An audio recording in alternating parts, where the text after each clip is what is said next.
E hoje a gente vai falar sobre resolução de conflitos, que foi o nosso planejamento, né, juntamente com o pastor Ronaldo. E é claro que quando está se falando sobre família, se toca mais na situação dos casados, a relação entre marido e mulher, né? Mas quando a gente vai falar hoje sobre resolução de conflitos, apesar da ênfase estar numa relação conjugal, esse é um tema que envolve a muitas áreas da nossa vida, porque nós somos seres relacionais e aprendemos isso na semana passada, quando vimos o mandato social. Deus nos fez como seres relacionais. Então, dentro dessa ótica, nós temos uma gama de relacionamentos que envolve o nosso cônjuge, os filhos, a família maior, os nossos amigos, os irmãos, os vizinhos, os cristãos, os não cristãos, os da nossa igreja, os de outras igrejas. Nós temos, assim, uma gama de relacionamentos aqui na Terra.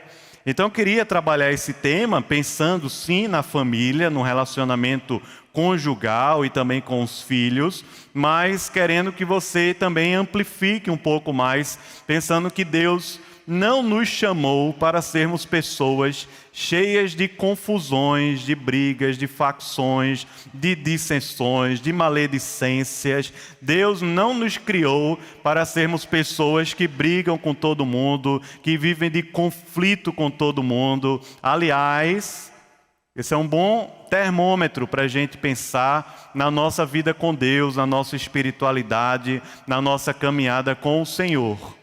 Porque os relacionamentos entre pessoas, entre irmãos, entre seres humanos, a imagem de Deus, é uma das grandes provas de uma relação com Deus amadurecida. É por isso que o Senhor Jesus resume os mandamentos, dizendo que é amar a Deus sobre todas as coisas e amar também a quem?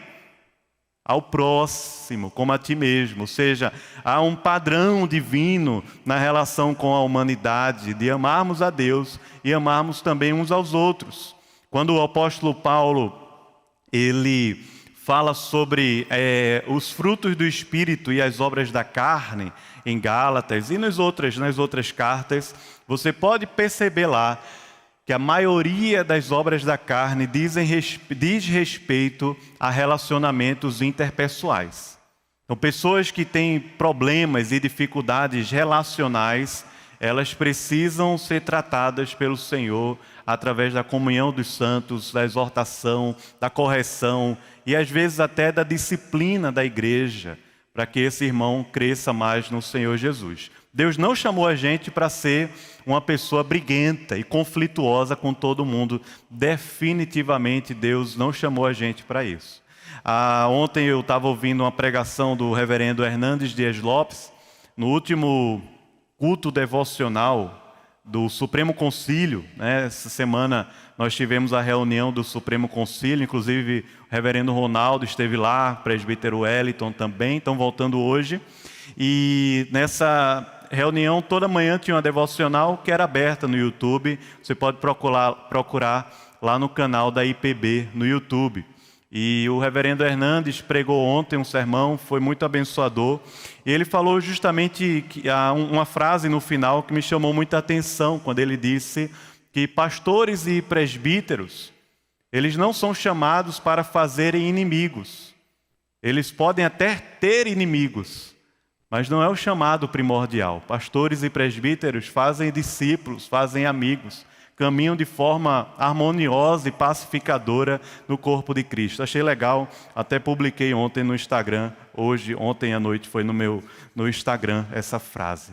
Bom, eu já introduzi demais, vou acabar tomando o tempo dos irmãos. Hoje tem uma reunião do Micria com o reverendo Rodrigo, né? E pessoas interessadas em servir também nesse ministério. Mas vamos entrar um pouco aqui no material para conversar sobre resolução de conflitos, né? E a primeira pergunta que eu queria fazer para vocês é essa: quem é que paga a conta? Você viu essa semana essa polêmica aí desse ator dizendo que não tinha, que quem devia pagar a conta na verdade era dividir, não tem esse negócio de o homem pagar a conta, mas é só uma brincadeira que pode dar briga muitas vezes nos encontros aí nos restaurantes. O fato é que falar sobre introduzir um pouco esse assunto, né? Nós vivemos relações pessoais nos mais diferentes contextos, como eu estava falando aqui no início. E o fato é que essas relações, elas têm se tornado cada vez mais complexas.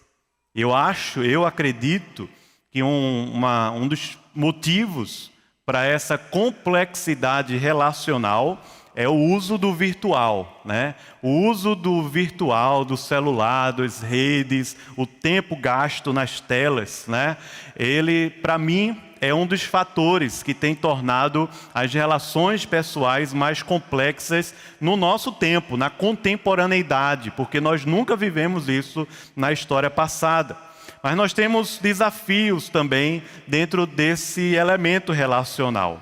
O desafio do pluralismo, ou seja, a quantidade de informações e de verdades que tem se veiculado de tal forma que a gente nem consegue direito assimilá-las, né? E todas elas fazem parte de um conjunto que precisam ser validadas como sendo verdadeiras. O relativismo, que faz com que não exista uma verdade, a verdade é sua, é privada, e há também privacidade, né? Ou seja, nós estamos vivendo cada vez mais presos na nossa própria playlist, e ninguém se envolva nela porque ela é só sua. É a privacidade, é o que você faz na sua casa, na sua vida pessoal, e ninguém deve se meter com isso. Não somente nós vivemos um mundo assim enquanto seres humanos, mas também os grupos e organizações possuem ideias, cosmovisões, ideologias, e nós estamos ali inseridos dentro dela. Quando você trabalha numa empresa, que é definido ali a missão, os valores daquela empresa, você está inserido naquele valor, naquela informação. Dentro de uma família, talvez, que você foi criado, que não conhece ao Senhor, existe ali uma cosmovisão que foi criada e estabelecida, que nos rodeia e muitas vezes forma a nossa mente para lidarmos com a realidade. Quando diferentes atores se relacionam e interagem entre si, os conflitos aparecem. É verdade, quando a gente casa, promete os votos diante do Senhor ali, são verdadeiros e justos e válidos, mas a vida de marido e mulher é uma vida que vai enfrentar naturalmente conflitos, dos mais simples, desde a toalha em cima da cama, aos mais complexos, como a forma que a gente administra os recursos. Simples. Vai haver conflito. Nós vivemos dentro de um ambiente em que, através dos relacionamentos, nós vamos ter choques de visões, choques de opiniões e coisas que são muitas vezes desagradáveis e indesejadas, elas vão acontecer. O conflito evoca algo que é indesejado. Se nós pudéssemos escolher, nós vivíamos num mundo sem conflitos. Com ninguém. Mas o fato é que dentro dessa estrutura que nós vivemos, se nós não optarmos pelo conflito, a gente vai também viver dentro de uma bolha chamada ego pessoal, que um dia vai estourar. Nós vivemos sim num mundo em que a gente vai lidar demais com o conflito. O que é o conflito? O que é que nós estamos chamando aqui de conflito? Conflito é uma diferença de opinião ou propósito que frustra os desejos de alguém. Simples. O combate entre duas pessoas ou mais que possuem interesses comuns. Você quer escolher um filme para assistir dentro de casa, liga lá no Netflix e vai escolher o filme ou a série. Mas já tem um conflito, porque você gosta de gênero de ação, suspense e terror, e sua esposa gosta de sessão da tarde, romance, comédia romântica e carrossel, alguma coisa assim. Já tem um conflito ali. Pode ser o contrário também.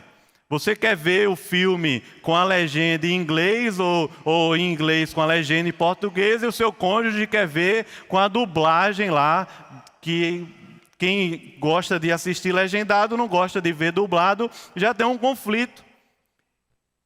E aí se passa tanto tempo escolhendo o filme que acaba não assistindo nada. É um conflito, nós vivemos dentro do combate entre duas ideias, aquilo que nós vamos comer, vestir, como nós vamos lidar com o futuro e como nós organizamos o nosso horário, muitas coisas.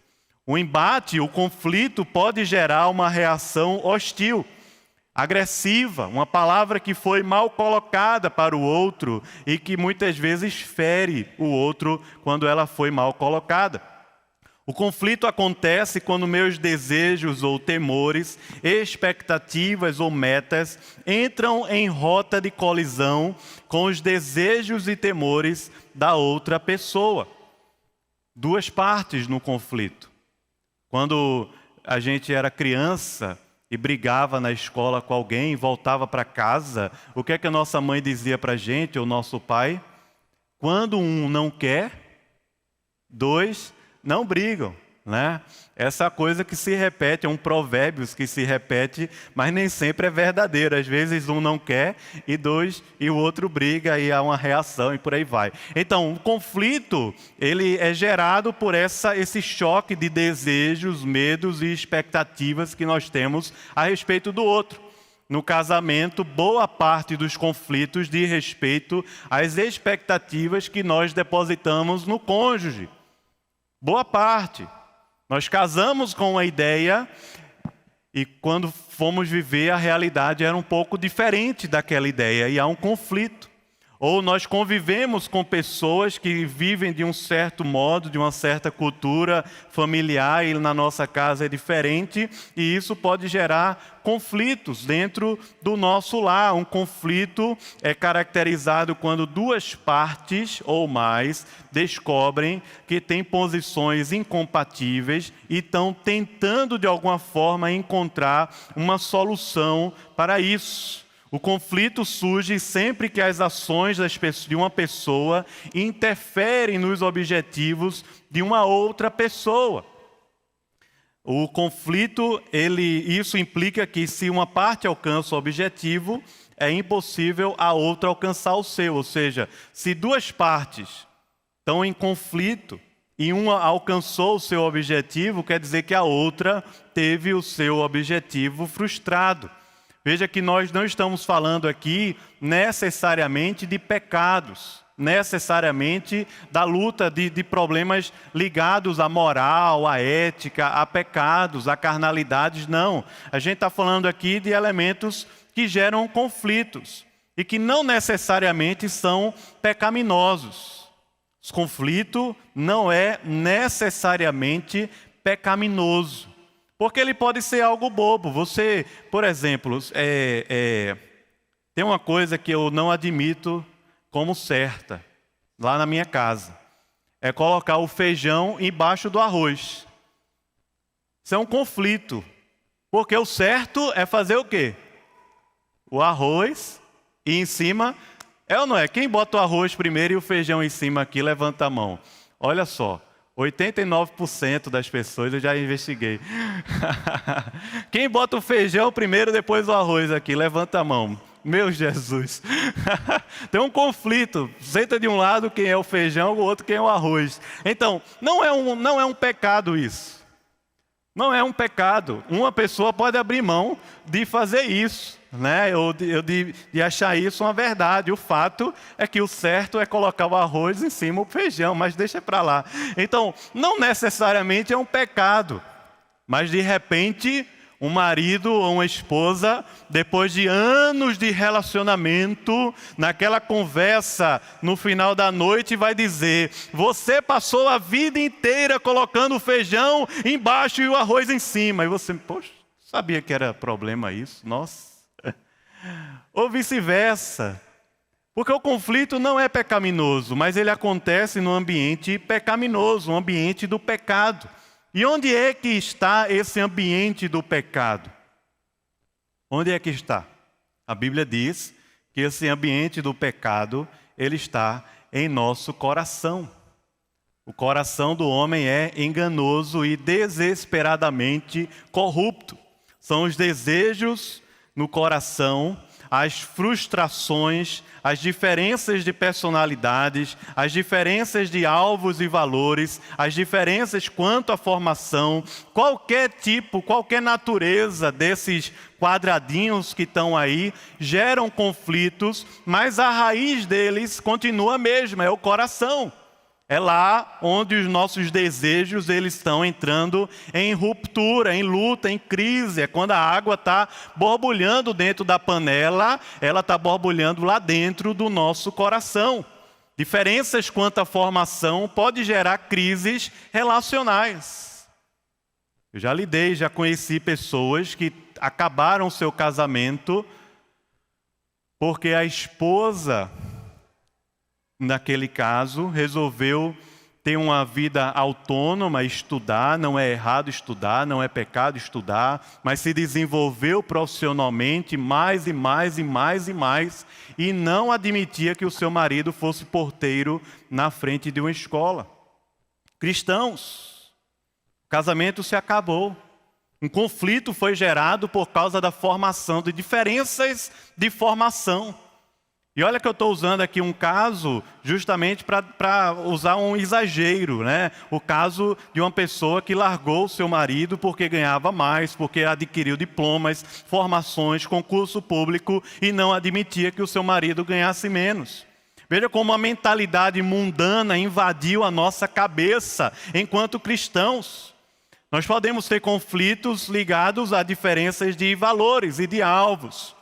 Quando você está guardando dinheiro para alguma coisa, o seu marido está pensando, sei lá, em trocar de carro, você está pensando em adquirir uma casa própria e você diz ao seu marido, vai morar dentro do carro, e ele diz, mas vai viver dentro de casa, a gente vive na rua. Há um conflito. O que é que a gente vai fazer com o nosso dinheiro, com a nossa poupança, ou até de personalidade quando se casa e se tem personalidades diferentes, um marido muito falante, uma esposa tímida ou o contrário? Frustrações, mas todos eles são frutos, resultados dos desejos dentro do nosso coração. Esse é um livro que eu gostaria de deixar como indicação, que é a base dessa nossa aula aqui, o Pacificador, como solucionar conflitos, o Ken Sande. E ele diz assim, para alguns, o conflito é um perigo que ameaça tirar o seu apoio e deixá-los feridos. Para outros, é um obstáculo que eles devem conquistar com rapidez e firmeza, independentemente das consequências. Mas algumas pessoas percebem que o conflito não é uma oportunidade para solucionar problemas comuns de uma maneira que honra a Deus e oferece benefícios aos envolvidos. Esse é o grande problema. Quando uma das partes ou algumas pessoas percebem que o conflito... esse é o problema quando isso não acontece. Ou seja, quando não se percebe o conflito como uma oportunidade de crescimento, mas o conflito gera uma quebra de confiança, de relacionamento, uma necrose ali no relacionamento entre amigos, entre cônjuges, entre pais e filhos e pais. O casamento, hoje em dia, que a gente tem falado aqui sobre a família da aliança, o casamento é uma instituição que está em constante ataque. Eu falei aqui no mês de junho, ou foi julho, no C3, sobre família. Até já está no canal aí da igreja. A família, ela está sob ataque. Eu falei um pouco sobre isso lá. Basta a gente observar a mídia, as produções culturais, os canais, os programas de televisão. Não precisa ir tão longe. Os filmes, as séries, basta a gente olhar ao nosso redor, a gente percebe que o padrão familiar está debaixo de ataque. E olha que eu não estou falando do homem pagar a conta, ou a mulher pagar a conta num restaurante. Isso aqui, vamos dizer assim, é a ponta do iceberg, lá em cima, assim, não é essa a questão. Mas nós vivemos, sim, a pornografia na internet, a pressão do ativismo homoafetivo, a banalização do divórcio, a imoralidade tomando conta da nossa sociedade. tudo se joga para a questão da desconstrução do padrão bíblico de família. Um autor chamado Andres Kostenberg, ele falou o seguinte: de fato, pela primeira vez na história, a civilização ocidental é confrontada com a necessidade de definir o significado dos termos casamento e família. Veja que frase inteligente do Kostenberg. Pela primeira vez na história, nós cristãos estamos lutando na sociedade para dizer que família é isso aqui. Família é pai, mãe e filhos, uma família. Homem, mulher e filhos. Casamento é homem, mulher.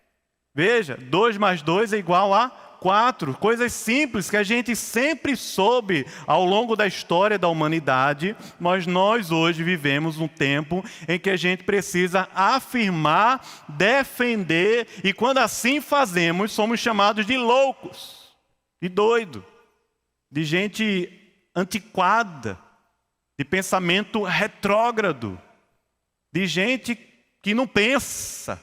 Ou seja, a coisa mais básica do mundo que a gente pode afirmar, nós precisamos dizer com todas as letras de forma muito simples.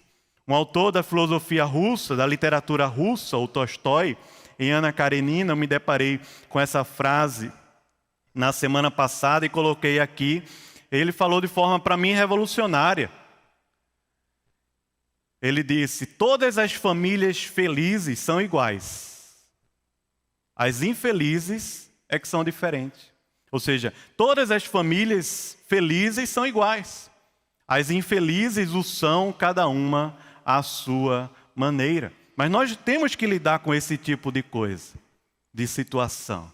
O que é a família? Como é que nós definimos a família? Isso, inclusive, gera conflitos pessoais com pessoas, talvez até da nossa própria casa. Naquele grupo de WhatsApp que tem família, o nome família, né? E é família geral, grande família, né? E tem todo mundo lá, primos e primas, tio e tia, e fake news, tem tudo lá dentro. Aí, é naquele grupo lá que rola a confusão muitas vezes quando se entra nesse assunto, porque tem algumas situações ali específicas. O fato é que a gente vive dentro desse processo. Que processo é esse? A popularidade da coabitação. Para que casar se pode morar junto? E até o Estado reconhece a união estável. Para que casar? Inclusive, eu vou abrir aqui um parêntese. No final, a gente pode responder perguntas. Você pode mandar. Não sei se o pessoal da mídia mandou algum link aí no grupo de WhatsApp, mas acho que eles vão mandar. Vocês podem fazer perguntas e no final eles vão mandar para mim aqui no WhatsApp, tá bom? Perguntas sobre a aula de hoje, resolução de conflitos. Eu vou esperar, deixar uns 10 minutos para a gente responder só as perguntas de vocês, tá bom? Lá no grupo do WhatsApp, pega lá o link que o pessoal vai mandar e pode fazer a pergunta. Vamos lá. Os altos índices de divórcio. Veja que o Estado facilitou demais isso. E quando o Estado facilitou, é porque o Estado compreende o conceito de uma família de uma forma diferente, ou tem interpretado o conceito de família de uma forma independente, ou diferente do que está posto, inclusive na nossa Constituição. Ou seja, se para morar junto é fácil, para divorciar também é fácil e simples. No mesmo dia você pode fazer tudo. A versão contemporânea da poligamia. Você não precisa ter o mesmo parceiro.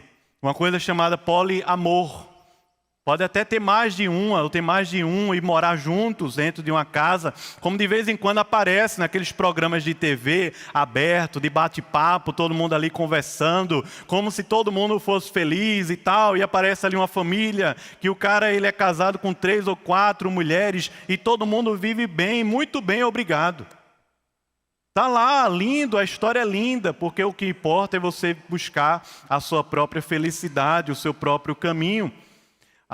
Nós vivemos diante das situações complicadas em relação à homossexualidade, à bissexualidade, ao movimento LGBTQI+, tentando definir a biologia do ser humano. aquilo que é biológico e fisiológico a partir de uma ideologia social. Você define o que você não é aquilo que Deus fez você ser. Você que define. Até alguns pais hoje em dia, nesse mundo assim que nós estamos vivendo, nem querem mais saber o sexo do filho que está na barriga. Não quer saber se é menino ou menina, porque ele é quem vai definir se ele é menino ou menina. Então não precisa definir o que é menino e menina, vai saber na hora do parto. É verdade que algumas famílias cristãs fazem a mesma coisa, mas não com as mesmas motivações. Não é o correto e o errado, tem que saber, tem que fazer a ultrassom. Não é isso que eu estou querendo dizer. Mas motivações equivocadas, a busca da satisfação pessoal, a democratização da pornografia, o uso do celular, a coisa como ela aparece no computador, nos filmes, nas séries que a gente assiste, os problemas de comunicação. O reverendo Rodrigo publicou ontem no Instagram dele um estudo falando da quantidade de horas que a gente passa na telinha e passa no ao vivo. Conversa no ao vivo, no pessoal, né, um com o outro, e passa na telinha do celular. Isso desenvolve que a gente tem dificuldade, isso desenvolve na gente uma dificuldade na comunicação. Sabe o que acontece? Vou te falar. Vou falar para você. A gente no WhatsApp pode mudar agora. Você recebe um áudio. Você pode escutar aquele áudio numa velocidade, certo? 1.5 ou 2x, não é assim? Nós estamos assim agora nas nossas conversas. A pessoa está falando e você quer acelerar. Tipo, na sua cabeça é como se você quisesse acelerar aquela conversa ali. Para 2x. E a gente desenvolve a dificuldade. Porque no WhatsApp, se eu não estou gostando da conversa, eu saio. Mas no pessoal não tem como sair. Ou se sai, gera um conflito. Então a gente tem lidado com dificuldades, inclusive nos casamentos. Muitos casamentos em crise. E eu não sei, assim, dos meandros da vida dos irmãos, porque cheguei aqui para pastorear há pouco tempo. Então eu posso falar isso com muita naturalidade. Mas nós temos, no geral, muitos casamentos em crise por causa de dificuldades na comunicação. Problemas que chegam para os presbíteros, para os pastores, para conversar, para aconselhar, e são questões básicas. Ou situações complexas demais, que quando foi buscar ajuda, pedir socorro, às vezes não dá nem tempo mais, porque a coisa já está tão complexa, o casamento já está tão ferido, esfacelado, que infelizmente, por causa da dureza do coração, se chega a um divórcio. Mas começou lá embaixo, começou lá atrás, quando se começou a ter dificuldades na comunicação, e não se resolvia, e a coisa ia, e esse negócio foi se avolumando. A gente espera para pedir ajuda quando a coisa está muito ruim, e às vezes quando passa de uma certa linha, é difícil voltar, porque o coração do homem fere, e é terrivelmente corrupto e enganoso. Algumas coisas atrapalham assim o casamento, eu queria falar sobre elas.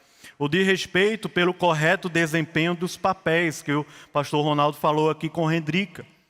A questão aqui é do papel do homem e do papel da mulher no casamento. Gera conflitos. Qual é o papel do homem, qual é o papel da mulher? Gera problemas. Quando o marido, por exemplo, ele acha que ser o homem da casa, o cabeça do lar, o chefe da família, o sacerdote do lar, significa ele ser um marido dominador, que manda, que fala, que acontece, que grita, que briga, que quer impor as suas coisas, que não são verdades de Deus que ele quer impor. Na verdade, ele quer impor os seus gostos e as suas mazelas e os seus desejos. Ele quer impor que todo mundo só assista a isso, só faça isso, só coma isso, só se vista de um jeito, e por aí vai um bocado de coisa. E vai desgastando os relacionamentos dentro de casa, porque ninguém consegue conviver com uma pessoa dominadora. Complicado esse negócio. É difícil lidar com uma pessoa que, quando tem um desejo seu frustrado, ela briga, ela rompe, ela grita, ela se fecha, ela fica emburrada, ela vai para o quarto e por aí vai. Muito ruim, muito complicado. Mas é muito difícil também para uma mulher viver com um adulto infantil. É um fenômeno chamado de adultescência, que não é culpa dos adolescentes e jovens só não. Muitas vezes é culpa de você que é pai e mãe, que criou seu filho como se ele fosse um eterno adolescente. Você sofreu lá atrás. Eu sofri quando eu casei, eu só tinha um colchão no chão. Não, quando eu casei eu morava em cima da casa da minha mãe, trabalhava, pegava um vale-ar para ir para o trabalho, pegava 3 ônibus para ir trabalhar e voltava. Mas meu filho não. Meu filho é especial, é um baby, é alguém que não vai sofrer, não pode sofrer. E aí você criou seu filho para ser um eterno adolescente. Alguém que não pega no tranco, que não tem equilíbrio emocional para lidar nesse mundo conflituoso que a gente vive. Fenômeno da adolescência, que não pega somente homens, mas também mulheres. Moças que não sabem lidar com a vida real, não conseguem às vezes levar um tranco do chefe no trabalho ou do professor na escola, porque quando levava na escolinha, a mãe e o pai iam lá no outro dia. E às vezes até a turma da escola botava o professor para correr da escola. Porque não é a questão que eu estou pagando, eu estou fazendo, meu filho não pode sofrer. Então nós criamos nossos filhos para serem eternos adolescentes. E aí, quando eles casam, o que acontece? A menina dondoca, que não sabe que casar quer dizer cuidar da casa, da família, e que isso envolve uma série de coisas, desde lavar o banheiro, a louça, fazer comida e arrumar a casa. E o marido também bobão, que em casa a mãe fazia tudo para ele, e ele não sabe que quando casa não tem mamãe fazendo arroz embaixo e o feijão em cima, e chega num casamento, não lava um banheiro, não lava uma louça, não faz uma comida, não ajuda com a feira, não faz nada. Que loucura esse casamento. Vira uma loucura. Uma adolescência. Ele quer, na verdade, ele quer ir para a faculdade, casou. Ele quer ir para a faculdade, depois vai para o trabalho, volta para casa à noite, a comida está na mesa, ele come, liga o PS4 e vai jogar FIFA. É isso que ele quer. Um eterno adolescente. Mas as coisas não são assim. De respeito pelo papel da mulher, que por não entender direito aquilo que o reverendo Ronaldo falou aqui com Hendrika, pode se colocar entre extremos. É uma mulher subserviente, que não entende aquilo que Provérbios fala. A mulher sábia edifica a sua casa, ela tem um papel. Ser submissa não é ser subserviente, não é não ter um papel, pelo contrário, é um papel maravilhoso. Por outro lado, por não entender o papel, é manipuladora, quer mandar. É como uma mulher rixosa que está o tempo todo brigando com a família, brigando com o marido, o tempo todo para adequar a família ao mesmo modelo, ao mesmo padrão.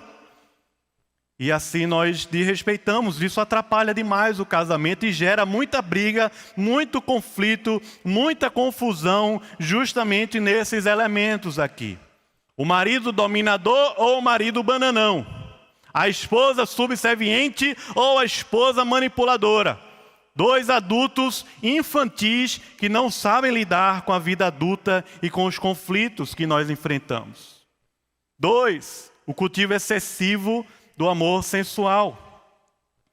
3, que a gente já falou agora há pouco, a questão da pornografia, a questão dos padrões sexuais no casamento e por aí vai. Veja só.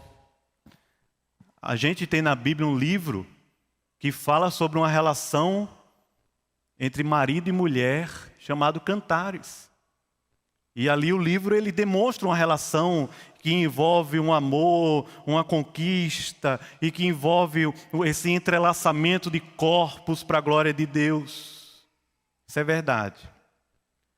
Mas não vai viver o casamento achando que aquilo que foi ensinado para você na pornografia é a realidade sexual do seu lar, da sua casa, porque não é. Não é. E você acha que eu estou falando isso para os homens? Não estou falando para os homens. Estou falando para as mulheres também. Para o marido e para a esposa. Nós criamos um padrão e esse padrão faz parte da nossa mente, como se o sexo fosse isso. Quer aprender sobre sexo? Vá ler Cantares. Está lá. Não é 50 tons de cinza e não sei quantos tons de... Não, não é isso não. Vá lá na Bíblia. Não são aqueles livros de literatura e de narrativas eróticas e aqueles programas que aparecem lá na GNT. Não, não tem nada a ver com aquilo não. Vá ler na Bíblia. Vá viver com o seu marido, com a sua esposa. 3, ausência de comunicação saudável e regular atrapalha o casamento. 4, quando o tempo dentro de casa é mal empregado.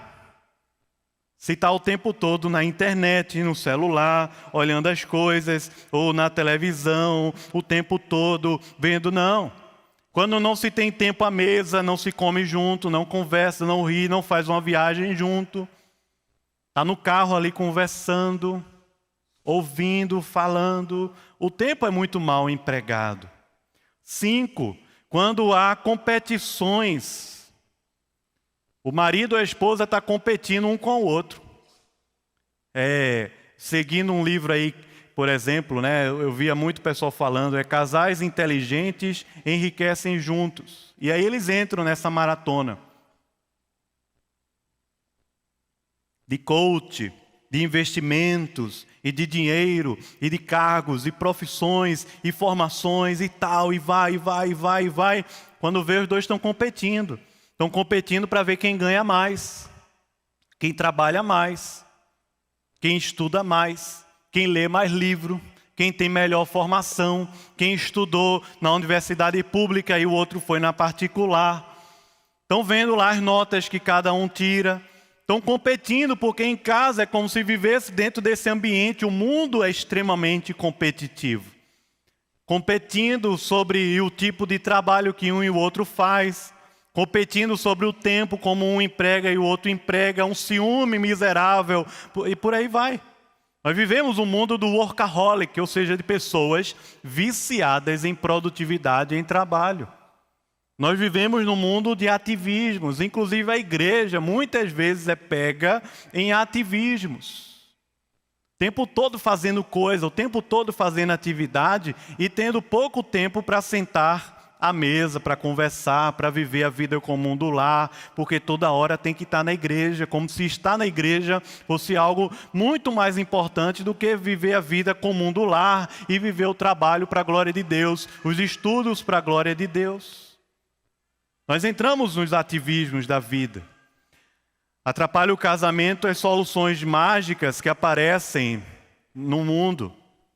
Está com um problema no casamento, vai fazer terapia. Não busca um aconselhamento bíblico primeiro. Primeiro a terapia. Está com um problema no casamento, vai ler um livro 50 tons de cinza. Está com um problema no casamento, vai buscar uma solução mirabolante. Daquelas que só se vê no mundo da pornografia, para ver se aquele negócio resolve o problema e acende aquela chama no coração do marido ou da esposa.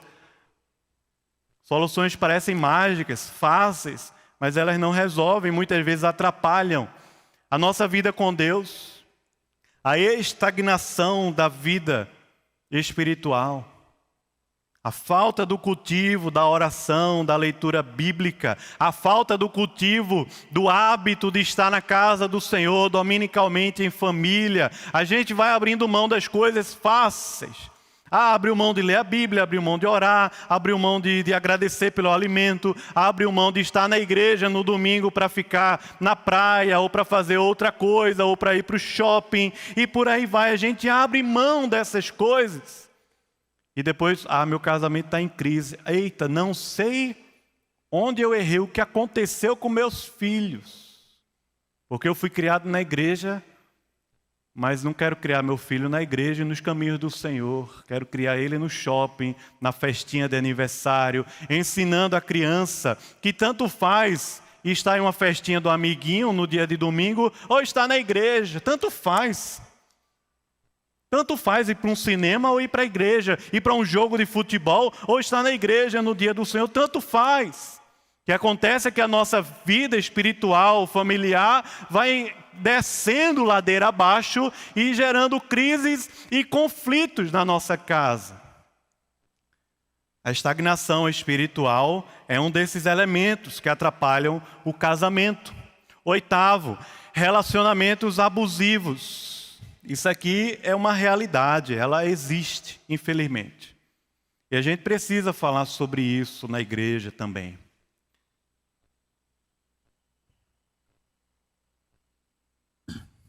Problemas no casamento, que eram no passado apenas questões de comunicação, mas que hoje são relacionamentos abusivos, precisam ser tratados e a gente precisa falar sobre isso. Agressões físicas, verbais, psicológicas, ameaças. Isso não faz parte de um casamento cristão. E se você está vivendo isso na sua casa, procure ajuda rápido. Procure ajuda na igreja do Senhor Jesus, antes que por uma questão de emergência, você tenha que procurar o Estado através da polícia. Procure ajuda. Relacionamentos abusivos acontecem. E não acontece quando é um crente e o outro é descrente. Não, acontece muitas vezes em casamentos que ambos foram criados na igreja, mas não sabem se relacionar, e isso vai complicando, e quando menos espera, se está vivendo um relacionamento abusivo. É quando saiu aquela situação de conflito, se tornou uma confusão gigante. Um relacionamento abusivo é um termo que designa um grande número de comportamentos físicos, verbais, espirituais e psicológicos, que violam o bem-estar de um indivíduo e a sua capacidade de agir.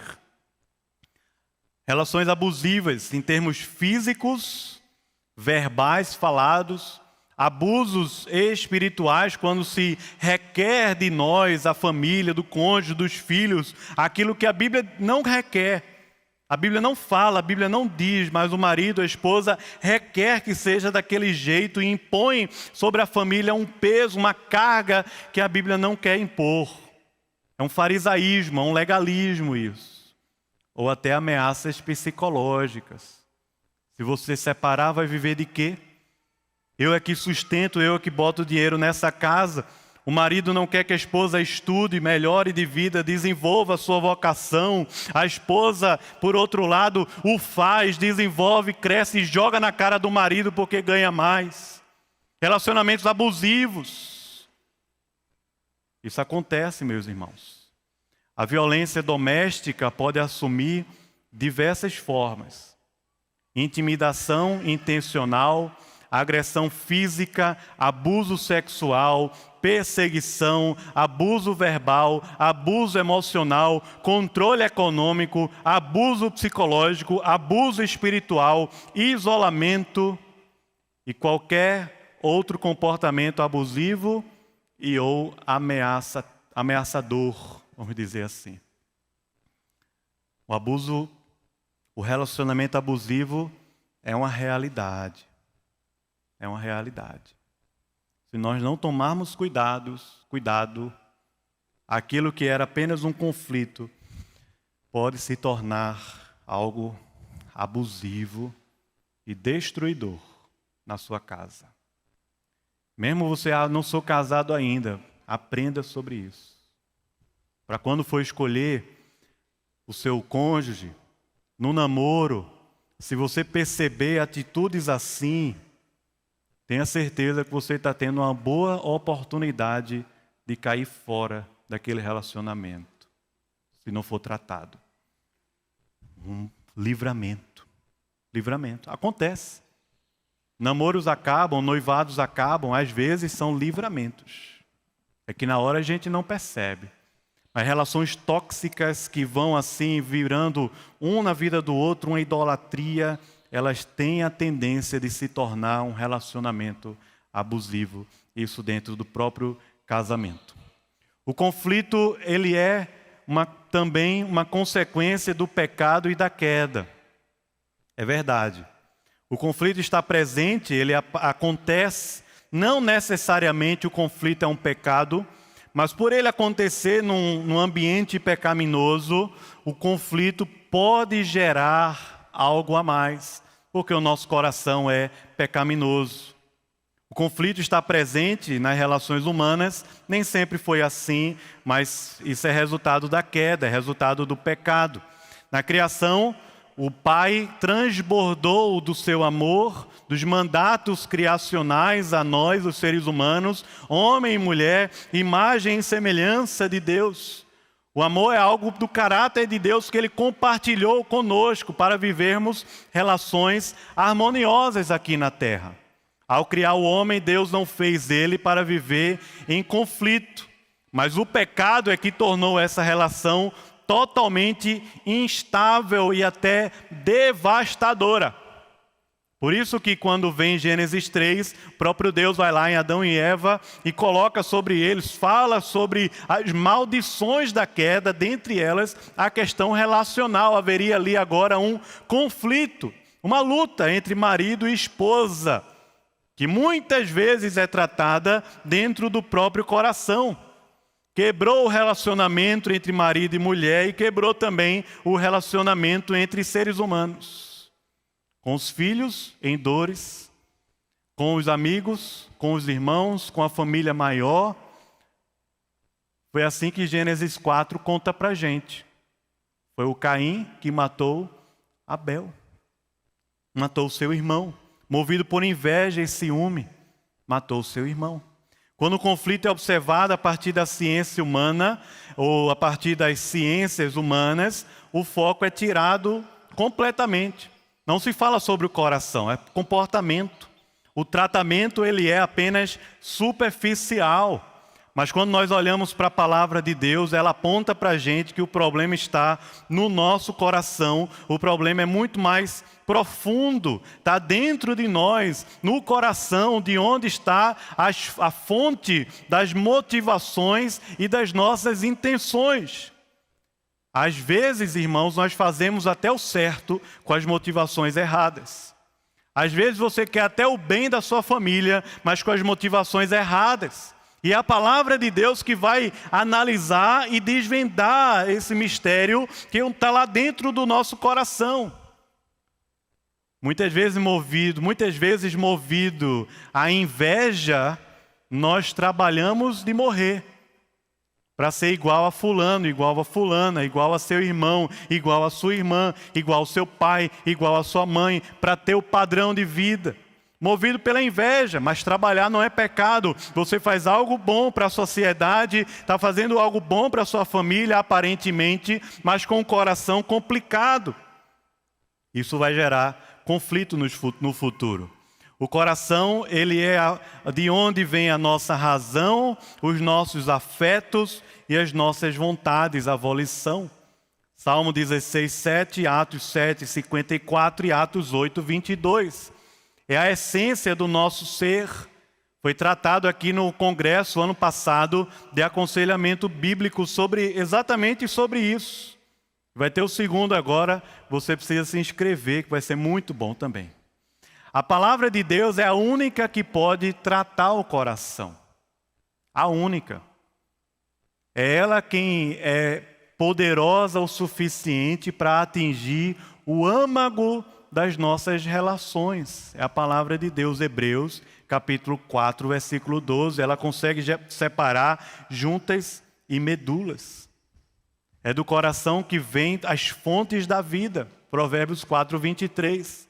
É a palavra de Deus que consegue identificar e tratar as reais intenções da nossa vida, do nosso coração. É por isso que nós precisamos mais e mais expor o nosso coração à palavra de Deus. Nos expor à palavra de Deus mais e mais.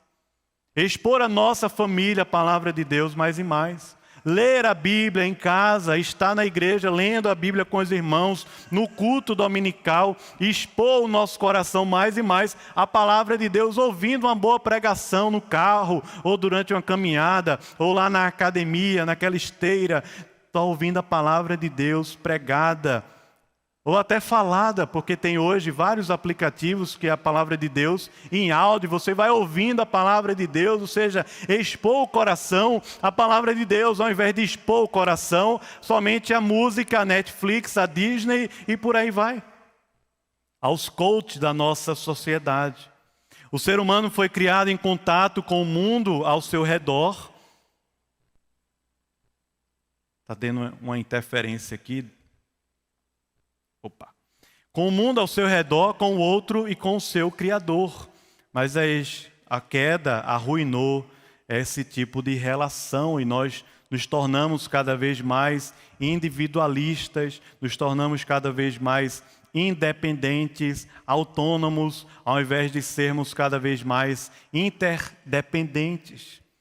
Vivemos dentro de um pêndulo, vivemos presos dentro de um pêndulo que ele vai do orgulho ao desânimo. A queda fez isso com a gente. Nós vivemos ou no orgulho por causa dos nossos atos, ou desanimado por causa da ausência deles e das expectativas frustradas. Isso gera conflitos interpessoais também. É dessa forma que as coisas acontecem, nesse gráficozinho aí.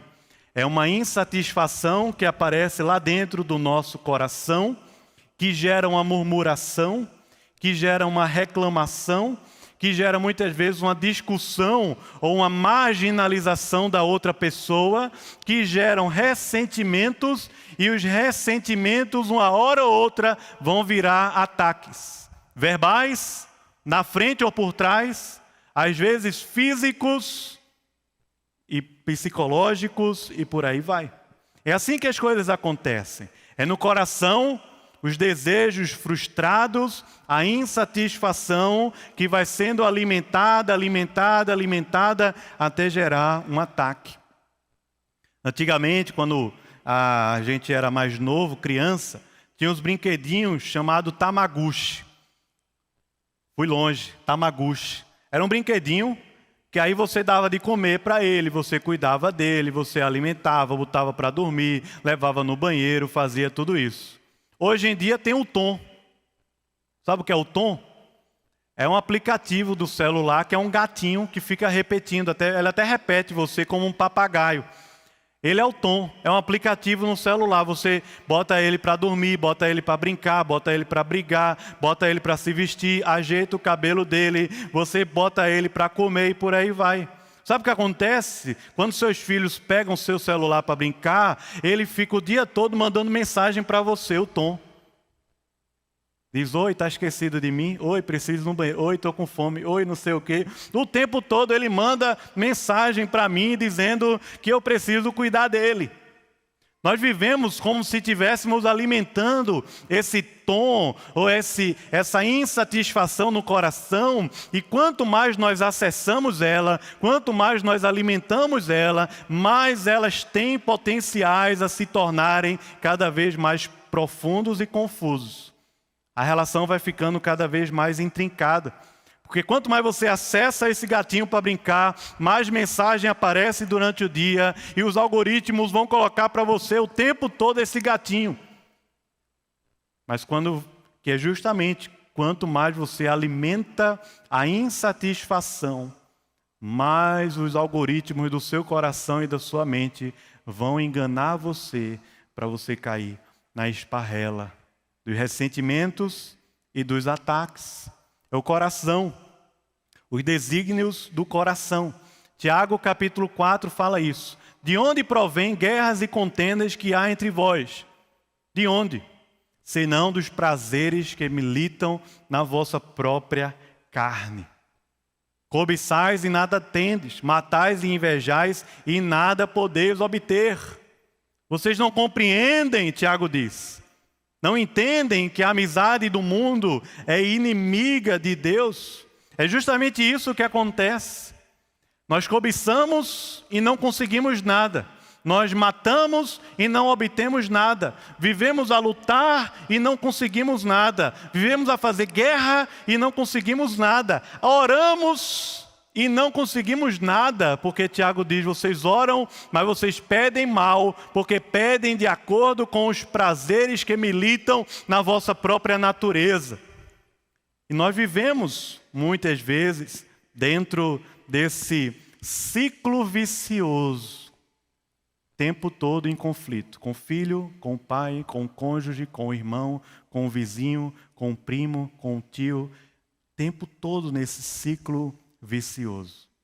O que acontece é que quando os nossos relacionamentos não estão bem, ele é um bom termômetro para falar sobre a nossa espiritualidade, porque Deus fez a gente integrado. Nossa vida com Deus é integrada com a nossa vida com o próximo e com a nossa vida dentro desse mundo que Deus criou para a gente. Veja que o autor do livro lá do Pacificador, ele apresenta para a gente algo que é chamado de colina escorregadia. Eu já estou me aproximando do final, vocês podem mandar aí algumas perguntas para eu responder ainda. Mas o autor, ele define isso como colina escorregadia. Uma montanha escorregadia, de gelo. Ele diz assim, há 3 maneiras básicas de se reagir ao conflito. Presta bem atenção. Essas reações podem ser arranjadas em uma curva semelhante a uma colina. No lado esquerdo da colina, reações de fuga ao conflito, de um lado. Do lado direito, ataque. O conflito existe. Você tem um lado e outro. Ou você tenta fugir do conflito, ou você vai enfrentá-lo com as armas da murmuração, da reclamação, do ressentimento que vai gerar os ataques e os problemas relacionais. Mas ele coloca aqui algumas atitudes no centro, como sendo atitudes de pacificação, ou seja, é uma escolha a se fazer.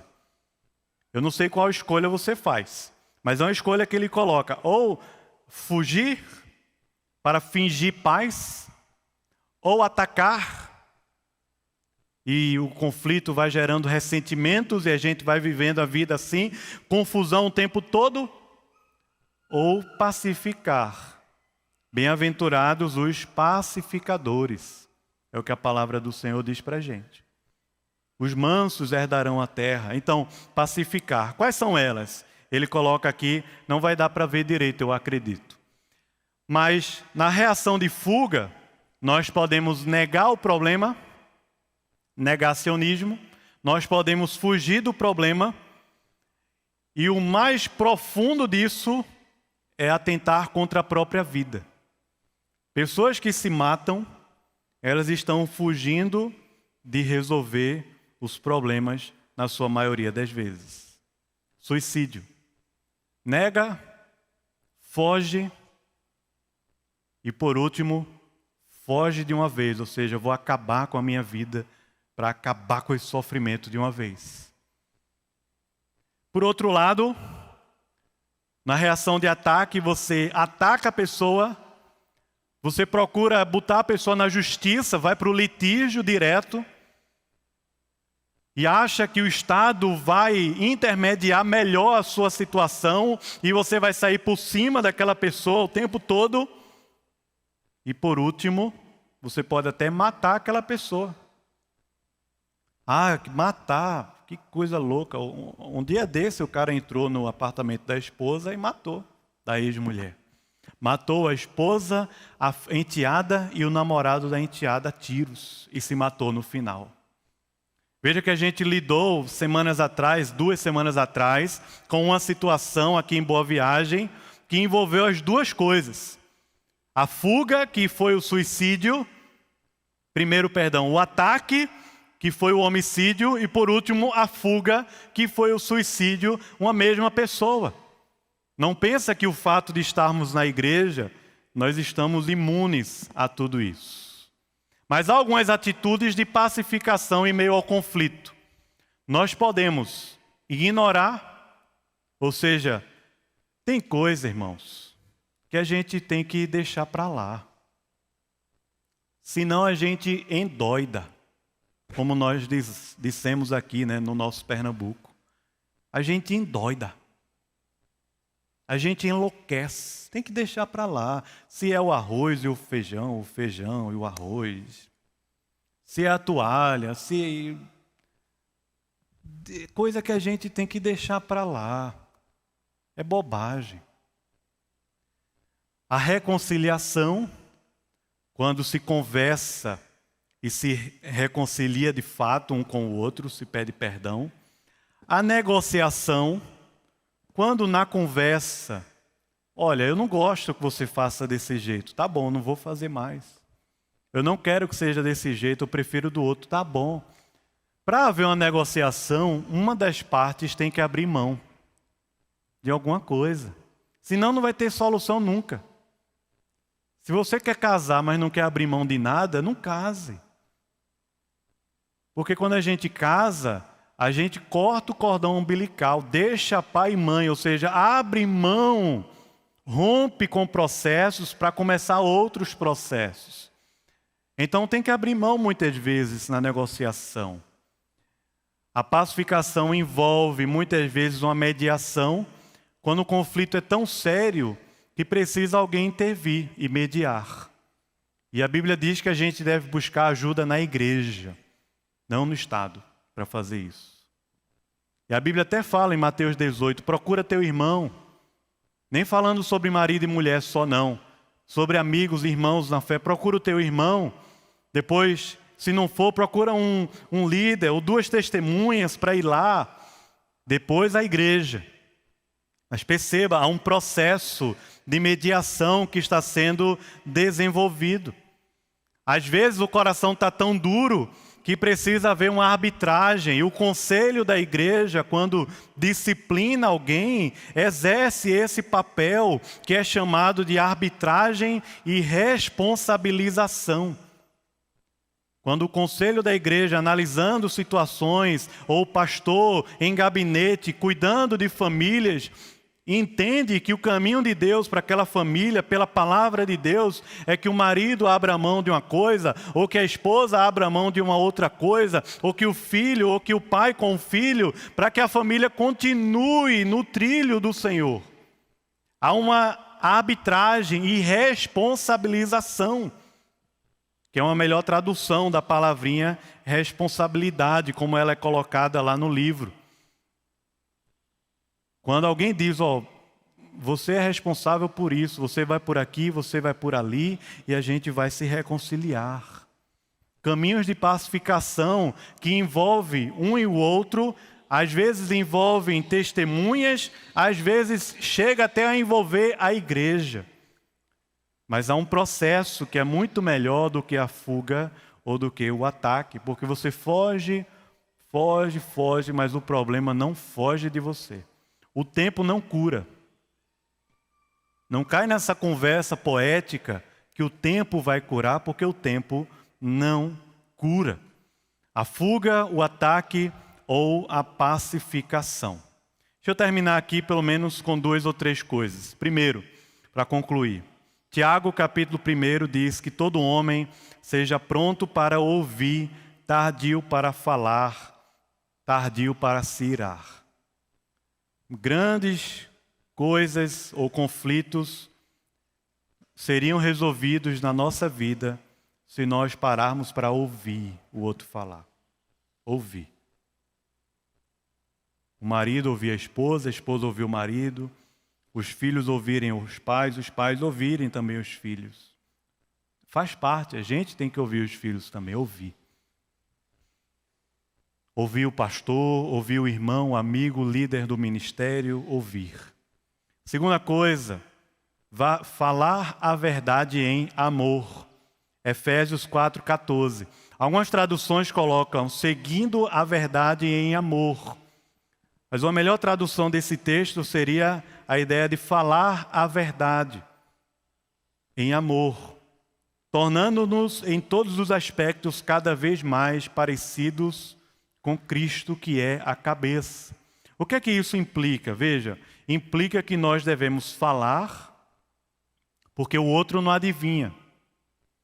Mas não é falar de qualquer jeito, falar qualquer coisa, tem que falar a verdade.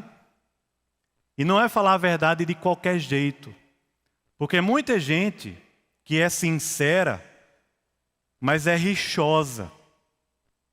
Ser sincero e rixoso não é bíblico. Não é bíblico. Eu falo o que eu quiser, eu falo o que eu quero, eu falo o que eu penso, eu falo a verdade, doa a quem doer, do jeito que for. Não é bíblico esse negócio. Nós falamos a verdade, mas nós falamos a verdade em amor. E do mesmo jeito que Eclesiastes diz, há tempo de falar e tempo de ficar calado. É verdade que tem coisas que não está no tempo de falar, porque você não falaria da forma correta, não falaria em amor e só construiria ofensas e feridas.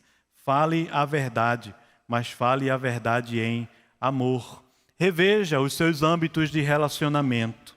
Efésios capítulo 5, a partir do verso 18, ele diz que nós devemos nos encher do Espírito Santo. E não nos encher das coisas que são dissolúveis, mas do Espírito Santo. E ele diz no verso 21 assim, sujeitando-vos uns aos outros no temor de Cristo. Ou seja, essa vida prática que o apóstolo Paulo está falando em Efésios, a partir do capítulo 4, versículo 1, essa vida prática de relacionamentos no corpo de Cristo, ela implica a gente viver sujeito e humildemente no relacionamento um com o outro no temor de Cristo. A partir do verso 22 ele fala, maridos e esposas, esposas sejam submissas ao marido, maridos, amem a sua esposa como Cristo amou a igreja. Aos pais, criem seus filhos na disciplina do Senhor, mas não complique a vida dele, não conduz o coração dele à ira. Os filhos obedeçam aos pais. Os servos sejam submissos aos seus senhores, aos patrões no mercado de trabalho, mas os senhores não maltratem os seus servos, cuidem dele no temor de Cristo. Está falando de relacionamentos pessoais. Eu quero abranger isso dentro da esfera do relacionamento, pensando em amigos, familiares, irmãos da igreja. Estamos tomando a ceia do Senhor numa comunidade. Deus não chama a gente para ser inimigo um do outro. Deus não fez você cristão para você encher sua vida de inimizade, de conflito, de confusão, de ressentimento, de bloqueios, de travas, de problemas pessoais. Não, pelo contrário, perdoe, ame, abençoe, sirva. Quando for preciso, ouça, escute, fale, mas fale a verdade em amor. Porque quando fazemos isso, nós podemos trilhar bons caminhos para a resolução de conflitos e a gente viver harmoniosamente para a glória de Deus. Os papéis exercidos com fidelidade, mas os relacionamentos alimentados com amor, humildade e serviço a Deus. Serviço a Deus. Amém. Era isso que eu queria falar hoje com os irmãos. Esse tema, resolução de conflitos, ele pode abrir várias janelas na nossa cabecinha. E talvez ele tenha aberto algumas janelas que estão mal resolvidas. Com insubmissão, com ressentimentos, com coisas que não estão bem resolvidas. Então, um bom momento para a gente reavaliar, pedir perdão, reconduzir a nossa família, com os filhos, com o cônjuge, com os pais, com a família maior, com os irmãos em Cristo, resolver conflitos. Porque nem fugir, nem atacar são boas soluções para a gente. Tá bom?